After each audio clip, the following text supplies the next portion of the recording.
CNBC TV 18, celebrating 16 years of business leadership.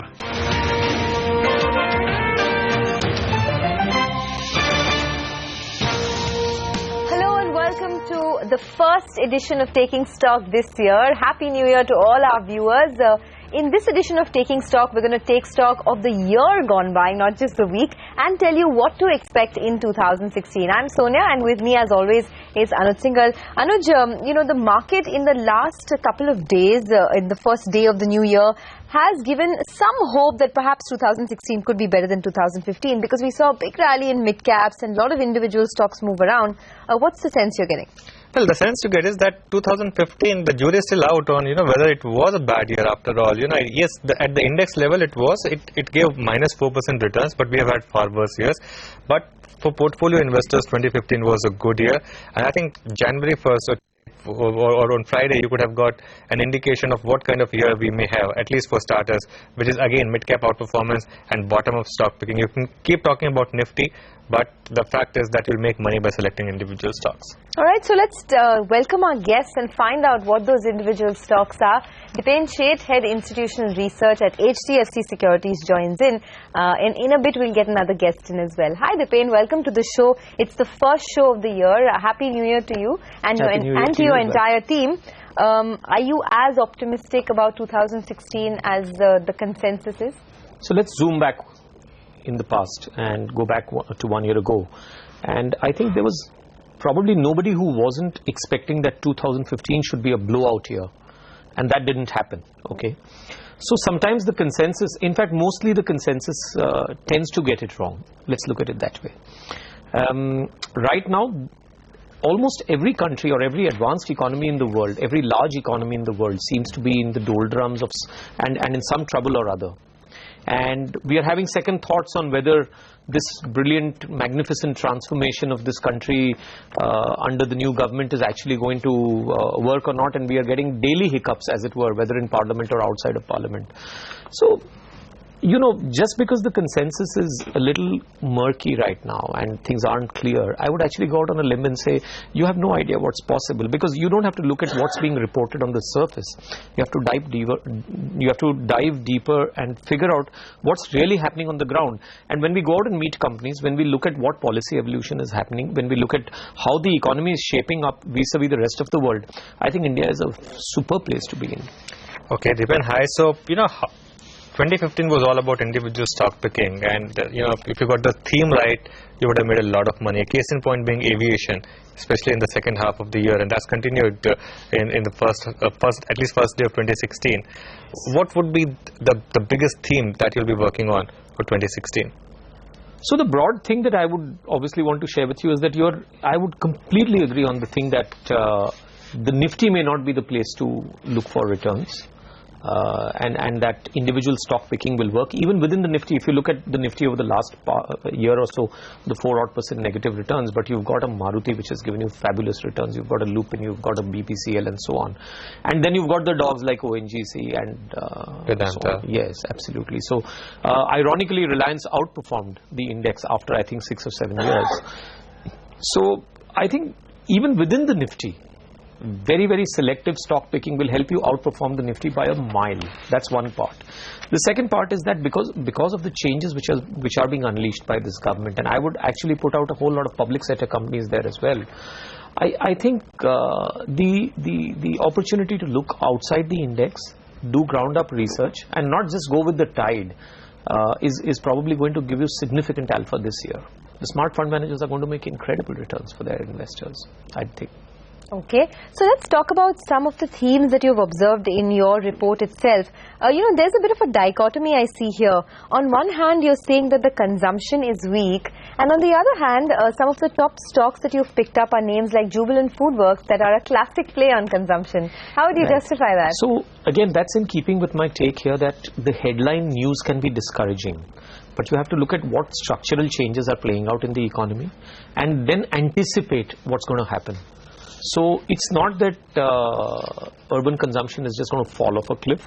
It's not that people are going to, stop spending on eating out or ordering food home.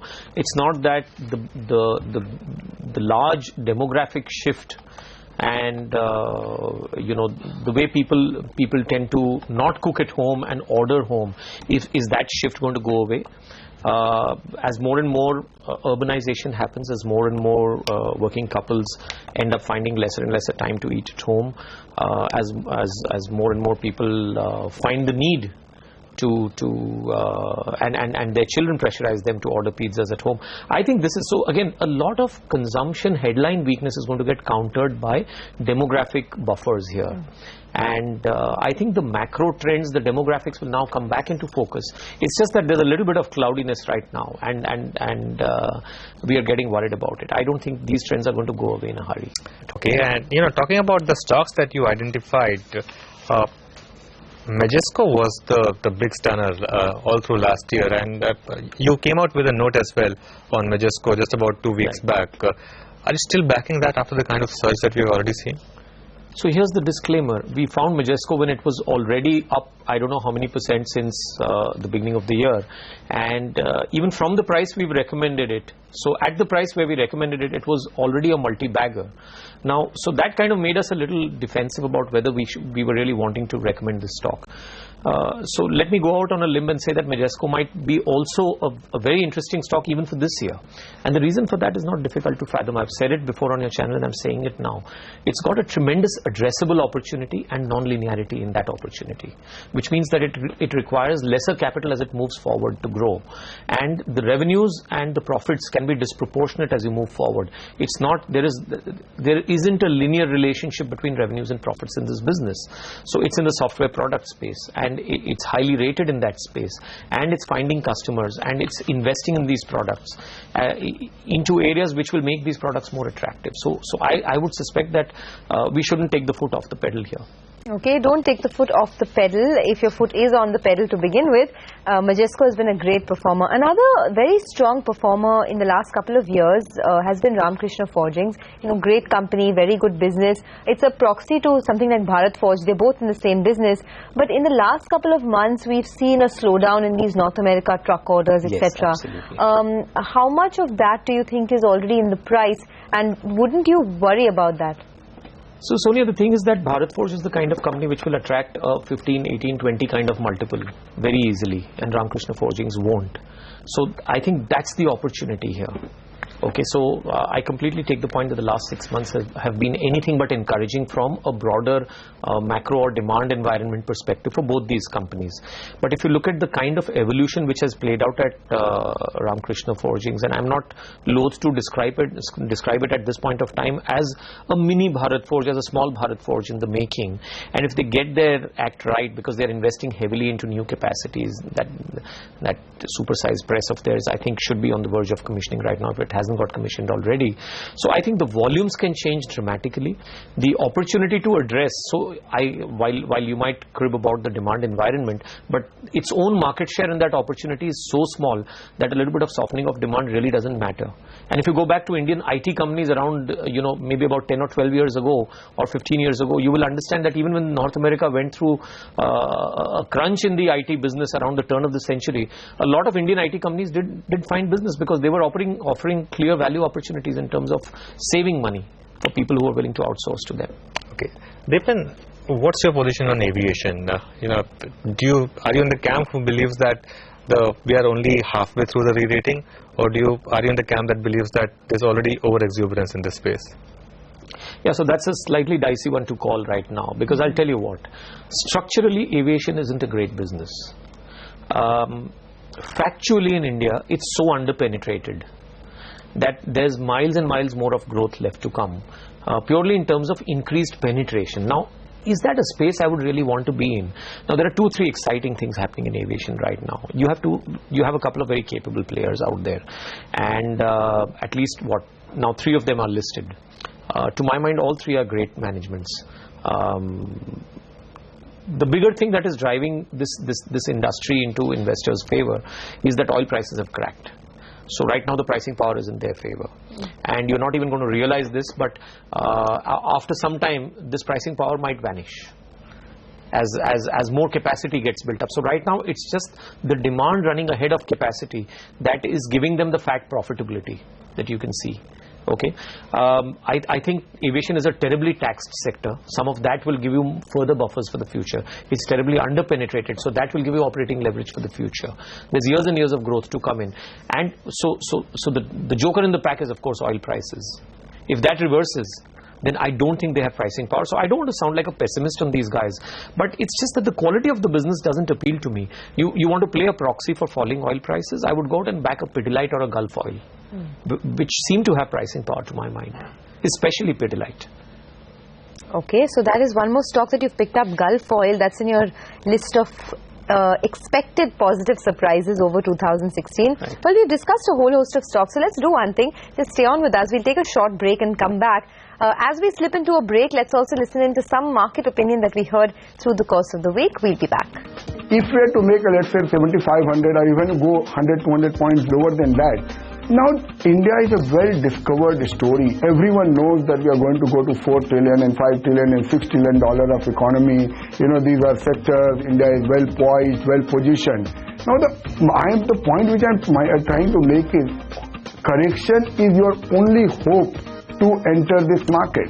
If markets were to correct 7,500 or even below that, I will thumb the table and say buy India, buy equities.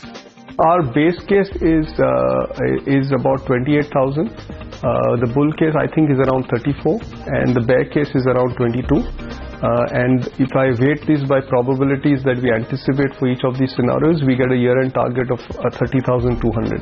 So that's the Sensex levels that we're looking at for 2016. So we're looking probably at a 10% or downside from here if things turn really bad. And of course, conversely, we are looking at a substantial upside if things turn around better. Overall, the absolute return may not seem very attractive, but the context here is that we're expecting mostly single-digit returns for equity markets around the world. The money that we already have, we are sufficiently bullish. Our net going into the new year is some 74%. I am very bullish.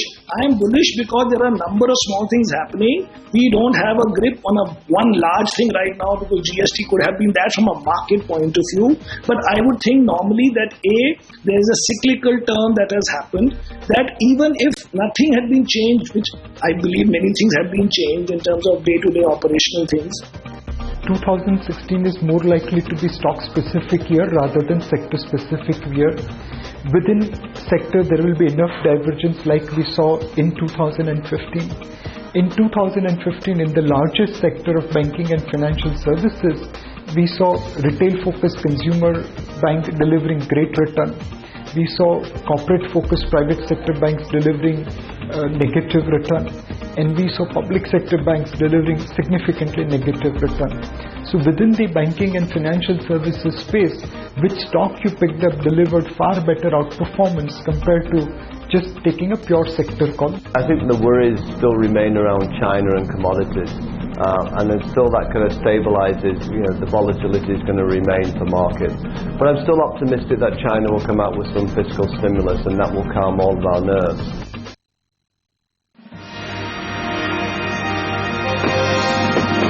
CNBC TV 18, celebrating 16 years of business leadership.